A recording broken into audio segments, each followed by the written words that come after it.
เราสบายดีFCของอาจารย์สุกสันต์เนาะหลายคนก็คือสิเคยเป็นคืออาจารย์สุกสันต์อยู่บ่เนาะหรือว่าบ่เคยเป็นเกี่ยวกับว่าย่างฝนแหละเฮาไปย่างเนาะบ่มันเปียกมันย่างเนาะบ่จะไปทงไห้ทงหน้าจังเดียมันมีน้ำคั้นเนาะแล้วมันกัดตีนอาจารย์สุกสันต์เนาะ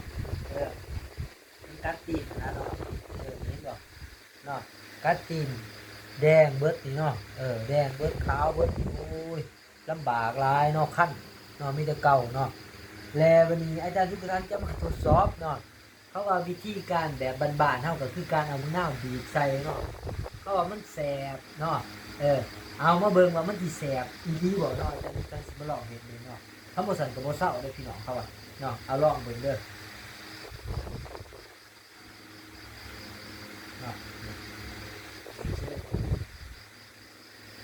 เนาะทำยิดมันก็สิบ่ออกนิดเขาว่าโอ้ย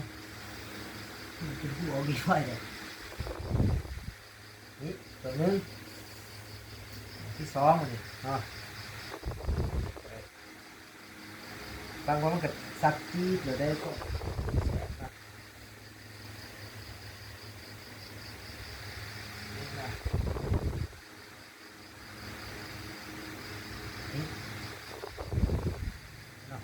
ตัวนี้ดูสอนเลยพี่น้องเลยเนาะอันนี้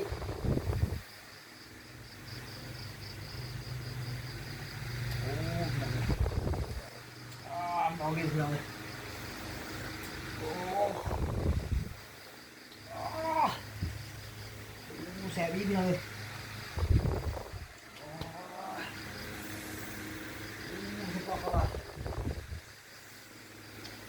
แสบพี่น้องพอมาจะมันก็เศร้าโอ้ยใส่เลย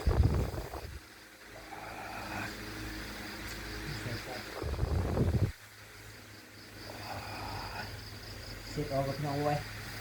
แบบไรโอ้สีหน้าพี่น้องไปก็เลยพ่อเลยสัก